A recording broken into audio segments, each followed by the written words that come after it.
दोस्तों, आज की कहानी जो हम आपके लिए लेकर आए हैं वो एक अद्भुत और बहुत ही अविश्वसनीय गांव की कहानी है, जहां पर औरतों और लड़कियों के साथ कुछ ऐसा होता है जो आपने कभी सुना या फिर देखा नहीं होगा।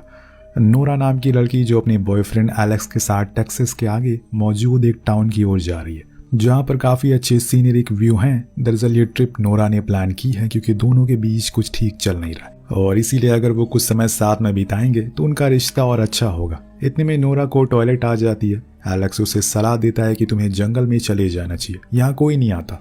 पर वो किसी रेस्टोरेंट या फिर गैस स्टेशन पर रुकने को कहती है तो वो फिर कुछ दूर आगे जाकर एक रैंडम कैफे के बाहर कार को रोकता है, पर वहां उन्हें कोई भी नजर नहीं आता, जो देखकर लगता है कि शायद ये कैफे काफी समय से बंद है। इसीलिए नोरा अंदर जाने के बजाय उसके पीछे जाने का फैसला करती है, जहां पर उसे एक पर्स मिलता है जिसके अंदर पैसे थे और उसके साइड में एक फोन भी था, जो देखकर उसे लगता है कि शायद कोई यहाँ पर आया होगा या फिर उसका ये सामान यहाँ गिर गया होगा, इसीलिए वो उसे वहीं रख देती है। इसी बीच हम उसे कुछ ही दूरी पर झाड़ियों के पीछे एक इंसानी कंकाल को देखते हैं। क्या ये उसी का सामान है? पर उसकी मौत हुई कैसे? नोरा फिर से कार में जाकर बैठ जाती है और दोनों अपने सफर के लिए निकल पड़ते हैं। पर बीच में उन्हें एक बूढ़ी लेडी परेशान दिखती है, शायद उनकी कार खराब हो गई। तो नोरा बाहर उतरती है और उनकी मदद के लिए जाती है, पर वो बूढ़ी औरत उन्हें कुछ अजीब से ही सवाल करती है, जैसे कि तुमने इतने छोटे कपड़े क्यों पहने हैं? क्या वो तुम्हारा भाई है या फिर बॉयफ्रेंड है? तुम्हारे हाथ में रिंग क्यों नहीं है? और भी कुछ, जो सुनकर नोरा ने कहा कि इससे आपको क्या लेना देना। तो उस औरत का जवाब आता है कि मैंने तो तुम्हें बुलाया नहीं मदद के लिए, तो तुम क्यों आई? ये सुनकर नोरा फौरन कार में आकर बैठ जाती है और एलेक्स से कहती है कि ऐसे लोगों की वजह से लोग दूसरों की मदद की सोचते भी नहीं। वो बहुत ही खड़ूस आंटी थी। खैर चलो हम चलते हैं। अब दोनों ही आगे जाकर खाने के लिए एक रेस्टोरेंट में रुकते हैं, जहां पर वो नॉनवेज बर्गर ऑर्डर करते हैं। लेकिन उसकी पहली बाइट पर एलेक्स को वो कुछ ठीक नहीं लगता। ऐसा लग रहा था कि उसमें जो मीट है वो किसी और चीज का है और इसीलिए उसकी शिकायत वो वेटर से भी करते हैं। तभी उसकी नज़र एक आदमी पर पड़ती है जो कि लगातार नोरा को ही देखे जा रहा था और एक दो बारी तो वो उसे टोकता भी है, लेकिन वो मानने वालों में से नहीं था। इसीलिए एलेक्स और वो दोनों ही वहां से जाने लगते हैं। पर वो लड़का नोरा को रोककर बीच में कहता है कि तुम यहाँ से चली जाओ, ये जगह तुम लोगों के लिए नहीं बनी। एलेक्स आकर नोरा को ले जाता है, पर यह बात उसके दिमाग में बैठ जाती है। इसीलिए वो बीच रास्ते में उसी के बारे में सोच रही थी कि आखिर उसने उसे ये बात क्यों कही। और भी तो लोग वहां मौजूद थे, उसने उससे ही क्यों कहा? अब थोड़ी दूरी पर वो एक गैस स्टेशन पर रुकते हैं, जहां वो पेमेंट करते टाइम वहां के ओनर से पूछती हैं कि क्या यहाँ पर कोई हॉस्टल या होटल है जहां वो अपनी रात गुजार सकते हैं।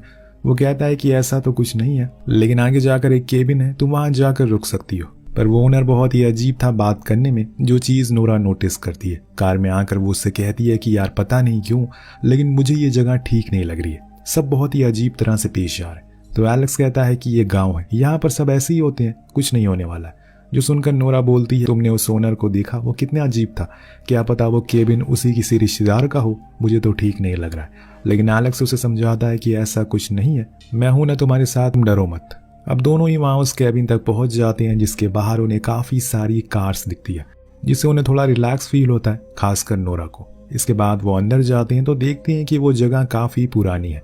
ऐसा लग रहा है कि वहां पर बरसों से सफाई नहीं हुई है। इस बीच एलेक्स आवाज लगाता है क्योंकि काउंटर पर कोई था नहीं। तभी एक बंदा बाहर आता है जो खुद का नाम केविन बताता है। अचानक से उसको देखकर नोरा एकदम ही घबरा जाती है क्योंकि वो दिखने में थोड़ा अजीब था। अब वो उन्हें बताता है कि मैं अकेले ही यहाँ पर काम करता हूँ, इसीलिए ये जगह थोड़ी गंदी है, पर मैं अब इसे साफ कर रहा हूँ, क्या आप लोगों को रूम चाहिए? तो एलेक्स हाँ में जवाब देता है। तो केविन उन्हें अपने साथ चलने को कहता है और फिर आगे जाकर उन्हें एक रूम अलॉट कर देता है। पर अभी भी वो वहीं खड़े उनसे बात किए जा रहा था, जिससे नोरा थोड़ी इरिटेट हो जाती है। उसे वहां से जाने को कहती है, जो बात केविन को अच्छी नहीं लगती, तो वो गुस्से में आ जाता है। अब इसके बाद दोनों ही सो जाते हैं क्योंकि वो बहुत ज्यादा थक चुके थे दिन भर की ड्राइव करने के बाद। लेकिन यहाँ हम देखते हैं कि कोई है जो उनके बेड के नीचे से बाहर आता है। उसने एक अजीब सा मास्क लगाया था, वो दोनों को ही इंजेक्ट करके बेहोश कर देता है। अब जब सुबह नोरा की आंख खुलती, वो किसी कुत्ते की तरह पिंजरे में बंद थी और इसके पास कोई नहीं था। ये देखकर उसके होश उड़ जाते हैं कि वो यहाँ कैसे आ गई। कोई भी वहां मौजूद नहीं है उसकी चीखें सुनने वाला। इसीलिए वो खुद ही वहां पर पड़े एक पत्थर से उस केज के लॉक को तोड़ने की कोशिश करती है। इतने में वहां पर एक मास्क मैन आता है जो उसके ऊपर एक लिक्विड टाइप कुछ गिराता है, जिससे नोरा बेहोश हो जाती है। जब वो अपनी आंखें खोलती है तो खुद को एक चेयर से बंधा हुआ पाती है। इतने में उसके पास एक लेडी आकर उसके अंदर न जाने किसका सीमन डालती है और फिर बिना कुछ बोले ही वहां से चली जाती। इसके कुछ ही देर बाद 2 लोग आते हैं जो उसको उठाकर फिर से उसी केज में बंद कर देते हैं और फिर कहीं ले जाने लगते हैं। बीच रास्ते में नोरा जो कुछ भी देखती है उसके होश उड़ जाते हैं। शायद वो सही थी, ये टाउन कुछ अलग ही तरह का है। सभी लोगों ने मास्क लगाए हुए हैं, वो भी कुछ बहुत ही डरावने, या फिर पूरे टाउन में ही ऐसे ही है। आगे जाकर वो देखती है कि एक आदमी एक लड़की टुकड़े कर रहा है, जिससे वो समझ जाती है कि उन्होंने गलती से कैनिबल टाउन में कदम रख दिया है, जिसके बाहर निकल पाना नामुमकिन है इन लोगों के लिए। फिर वो नोरा को ले जाकर एक और काल कोठरी जैसी जगह पर फेंक देता है, जैसे कि वो कोई जानवर हो। दोस्तों, अभी भी दुनिया में कुछ ऐसे लोग हैं जिन्हें कुछ अजीब और अतरंगी शौक है, जिनमें से एक है इंसानी मीट को खाना, और इसी का कारोबार ये लोग कर रहे हैं। इतने में सीन शिफ्ट होकर पहुंचता है मेंस रूम में, जहां पर सभी केजेस में मेल को रखा गया और चारों ओर बस ह्यूमन की स्किन पड़ी हुई, जिनके अंदर से मांस को निकाल कर फेंक दिया जाता है। उसी में हम एलेक्स को भी देखते हैं, जो कि उसी केज में बंद था। उसे भी कुछ आइडिया नहीं है कि वो कहाँ पर है। अगर उसने उस दिन नोरा की बात मान ली होती तो यहाँ पर नहीं होता, पर सच्चाई जो है वो अभी आपके सामने है। अब वो अपने सामने वाले बंदे से बात करने की कोशिश करता है और पूछता है कि वो लोग किस जगह पर है और ये लोग कौन है। लेकिन वो इंसान तो किसी सदमे में था, उसकी आंखें खुली थी पर वो कुछ बोल नहीं पा रहा था। इतने में दोस्तों वहां पर वही मास्क मैन आते हैं। कुछ आदमियों के सर पर रॉड मारकर उन्हें बेहोश करके ट्रॉली में रखकर ले जाते हैं, जिसमें कि एलेक्स भी था। कहानी आगे बढ़ती है तो हम एक और आदमी को देखते हैं जिसने ब्लैक कलर के कपड़े पहन रखे हैं। ऐसा लग रहा है कि वो यहाँ का हेड है। वो सप्लायर से जाकर मिलता है और उसको एक कटी हुई बॉडी देकर उसे कुछ पैसे ले लेता है। दिन जाकर केविन से मिलता है, वही केविन का मालिक, उसके ही अंडर ये सब हो रहा है और वो ही यहाँ का मालिक है। वो उस ब्लैक कलर वाले आदमी से पूछता है कि सब कुछ रेडी है, तो वो कोई जवाब नहीं देता, जिससे कि केविन गुस्से में आ जाता है और बोलता है कि आज 80 लोगों का खाना तैयार करना है, वो भी अगले 1.5 घंटे में। तुम लोग क्या कर रहे हो? मुझे खाने की कंप्लेन भी है, चलो मेरे साथ किचन में चलो। जहाँ जाकर वो सभी शेफ को डांटता है और उन्हें जल्दी करने को कहता है। दोस्तों, यहाँ किस चीज का खाना बन रहा है वो तो आपको पता चल ही गया होगा, पर अब तक 80 लोग सुनकर आपको थोड़ा हैरानी तो जरूर हुई होगी। खैर, इसके बाद वो जाकर अपने ऑफिस में बैठ जाता है, जहाँ उसके पास एक आदमी की कॉल आती है जो उससे कहता है कि मैं आ जा रहा हूँ। जो सुनकर उसके चेहरे पर हम एक घबराहट को देखते हैं। अब वो कौन इंसान है ये तो हमें पता लगेगा। फिलहाल हम देखते हैं कि मैनेजर और केविन दोनों ही मिलकर लड़कियों के मीट को सप्लाई करने की तैयारी में लगे हुए। इस बीच वो देखता है कि एक लड़की जिसका बच्चा रो रहा है, तो वो उसे ले लेता है और वहीं उसके सामने ही पटक पटक कर मार डालता है, जिससे वो बहुत रोती है। ये सभी लोग यहाँ पर राक्षस बन चुके हैं। देन वो सभी वहां से चले जाते हैं, लेकिन उसके बाद वहां पर एंड्रयू आता है, वही गैस स्टेशन वाला बंदा जो कि एक लड़की के साथ जबरदस्ती करने लगता है। तो वो उसके मुंह पर थूक देती है। इससे वो इतना ज्यादा गुस्से में आ जाता है कि वहां पड़ी एक लकड़ी को उसके अंदर घुसा देता है, जिससे उसकी वहीं मौत हो जाती है। उधर केविन के पास एक कस्टमर का कॉल आता है जो उसे बताता है कि उसकी पूरी शादी खराब हो गई क्योंकि उसके भेजे हुए खाने में दांत मिला। जो सुनकर वो उसे माफी मांगता है और अगली बारी फ्री में खाने का ऑर्डर देने का प्रॉमिस करता है। इस बीच वहां पर वही बंदा आकर केविन को बताता है कि एक लड़की को एंड्रयू ने मार दिया। जब वो उसकी लाश को देखता है तो फौरन एंड्रयू को पकड़कर लाने को कहता है, क्योंकि उसे अब इसकी सजा मिलेगी। वहीं दूसरी ओर नोरा अभी भी वहीं पर बंद है। वो अपने साइड में बंद एक लड़की से पूछती है कि उसे क्या हुआ है, क्या उन लोगों ने उसके साथ कुछ किया है। वो बताती है कि उन्हें कई बार प्रेग्नेंट किया गया है, जिसके कारण अब वो प्रेग्नेंट नहीं हो सकती, उसके अंदर जान ही नहीं बची है। तब नोरा पूछती है कि क्या यहाँ से बाहर निकलने का कोई रास्ता है। वो कहती है कि वो लोग सबको मार देंगे, कोई भी यहाँ से बाहर नहीं निकल सकता। इस दौरान नोरा को एशली नाम की लड़की मिलती है, जिसको वो लोग अभी अभी लेकर आए। यहाँ पर वो उससे शांत होने को कहती है क्योंकि वो सभी उसे मार देंगे, लेकिन वो बहुत ही ज्यादा घबराई हुई है।